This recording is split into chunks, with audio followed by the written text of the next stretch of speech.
दिल शिक्षा पानी पाकर हमारे साहब के तू चुका न पैबा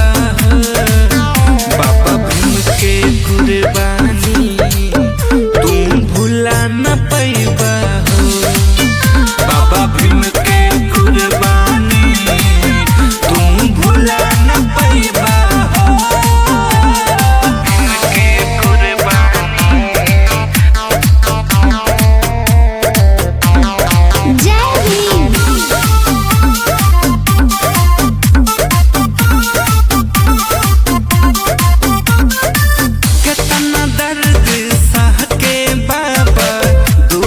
कैले गुलामी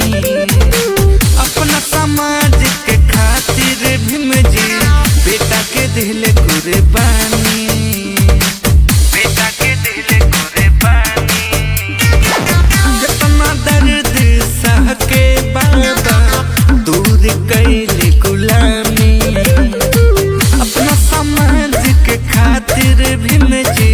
बेटा के दिल कुर्बानी